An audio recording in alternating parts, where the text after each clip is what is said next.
Vous faisiez le constat que la France ne faisait pas venir suffisamment d'immigration qualifiée et que c'était extrêmement dommageable pour l'économie française. Est-ce que vous dites qu'il va falloir que le gouvernement, que la France, revoie son logiciel sur ces questions finalement?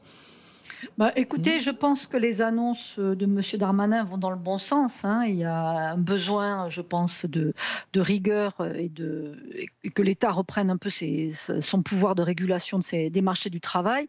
Donc, effectivement, il y a une entreprise sur deux qui cherche des salariés.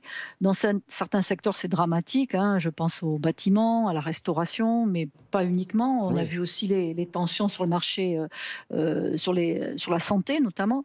Donc il y a vraiment un grand besoin du côté des entreprises et en même temps, pour l'instant, la France n'a pas vraiment de canaux d'immigration économique. Donc c'est un vrai souci, ce qui veut dire que les entreprises sont livrées à elles-mêmes. Elles doivent se débrouiller pour faire venir des salariés.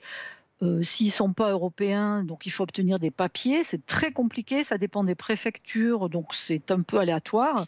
Et du coup, effectivement, beaucoup d'entre elles, dans les secteurs en tension, ont recours à des salariés qui ne sont pas en situation régulière. Oui. Le constat que vous faites, c'est que la France a eu tendance à favoriser, je cite le rapport que vous avez publié l'an dernier, une immigration peu qualifiée et peu diversifiée. Peu nombreuse Alors, aussi, vous le dites par ailleurs, attention. oui, alors c'est pas qu'on l'a privilégié. En fait, on a supprimé pendant des années l'immigration économique, c'est-à-dire l'immigration de travail. Il y avait des raisons à cela. On avait du chômage, hein, qui était très difficilement résorbable, donc on n'avait pas besoin de salariés de l'extérieur. Du coup, on a diminué le volume d'immigration Ouais. et on s'est recentré sur l'immigration qu'on ne peut pas diminuer, à moins de quitter l'Union européenne et de bafouer évidemment les droits fondamentaux des humains, à savoir l'immigration notamment familiale, puisque celle-là, évidemment, si vous êtes installé légalement en France et de manière durable, vous Oui. avez le droit de faire venir votre conjoint. Donc effectivement, on a une immigration, paradoxalement, donc, qui est assez faible en volume par rapport à nos concurrents européens, par rapport à la moyenne des pays de l'OCDE.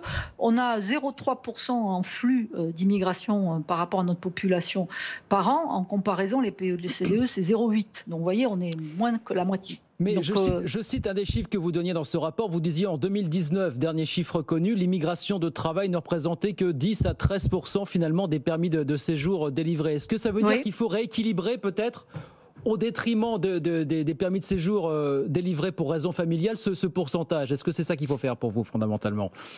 Alors, on ne peut pas diminuer, et d'ailleurs, nous, on ne souhaite pas dans le rapport diminuer les visas liés à la famille. C'est un droit, donc on va Oui, pas. oui. Voilà. Donc, par contre, en pourcentage, oui, nous pensons que, avec mon co-auteur Hillel Rapoport, qu'il faut augmenter l'immigration de travail. On se pénalise énormément en empêchant l'immigration, notamment qualifiée, à nous rejoindre. Pourquoi? Parce que les immigrés ne sont pas des gens ordinaires, c'est des gens qui ont de l'appétit pour le risque. Il faut Oui.